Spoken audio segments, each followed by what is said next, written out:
हवाला व्यवहार प्रकरणी दिल्लीतल्या रोहित टंडन या वकिलाला अटक. सक्तवसुली संचालनालयाच्या छाप्यात 13.5 कोटी रुपयांहून अधिक रोकड जप्त.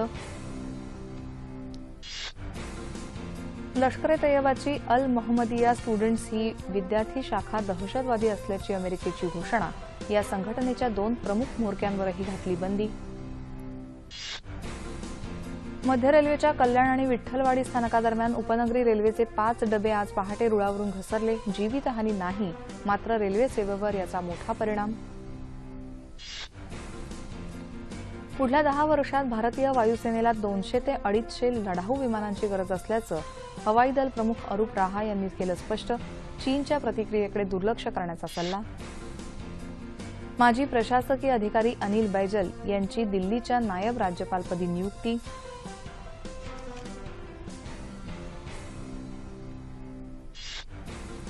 सार्कला पर्याय शोधण्यासाठी शेजारी राष्ट्रांनी व्यवहार्य दृष्टिकोनातून नवीन संघटनेचा पर्याय शोधण्याची गरज. उपराष्ट्रपती हामिद अन्सारी यांचं प्रतिपादन. उत्तर प्रदेशचा सर्वांगीण विकास करण्यासाठी राज्याचं विभाजन होणं आवश्यक. केंद्रीय राज्यमंत्री रामदास आठवले यांचं प्रतिपादन.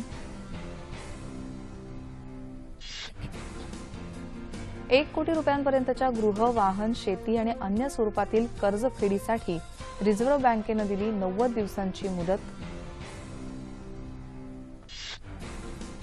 डिजिटल व्यवहार करण्यासाठी सर्व बँकांसाठी मोबाईल ॲपची गरज. त्यात जिल्हा सहकारी प्रादेशिक बँकांचा समावेश करण्याचं मुख्यमंत्री फडणवीस यांनी नीती आयोग बैठकीत व्यक्त केलं मत.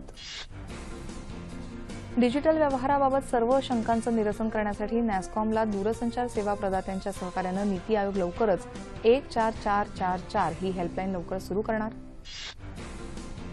डिजिटल आर्थिक व्यवहारांना सेवा करातून सवलत 31 मार्च 2017 पर्यंत दिली आहे. ती कायमस्वरूपी करण्याची मुख्यमंत्र्यांच्या समितीची नीती आयोगाच्या बैठकीत मागणी. विमुद्रीकरणानंतर रुपे कार्डद्वारे होणाऱ्या व्यवहारांची संख्या प्रतिदिन 20 लाखावर. डिसेंबर 2017 पर्यंत हा आकडा 50 लाखांवर जाण्याची शक्यता. कॉल ड्रॉपची समस्या दूर करण्यासाठी दिल्ली, मुंबईसह इतर ठिकाणी केंद्र सरकारनं IVRS प्रणाली सुरू केली.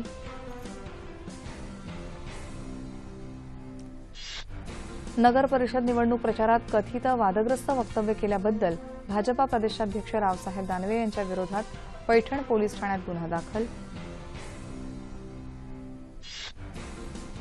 सुरेश कलमाडी आणि अभय सिंह चौटाला या वादग्रस्त नेत्यांना आजीवन सदस्यत्व देऊ केल्याबद्दल भारतीय ऑलिम्पिक संघटनेला क्रीडा मंत्रालयाची कारणे दाखवा नोटीस. अफगाणिस्तानातील वाढत्या अस्थिरतेवर मॉस्को इथं झालेल्या बैठकीत पाकिस्तान, रशिया आणि चीनच्या प्रतिनिधींचं चर्चेचं गुऱ्हाळ.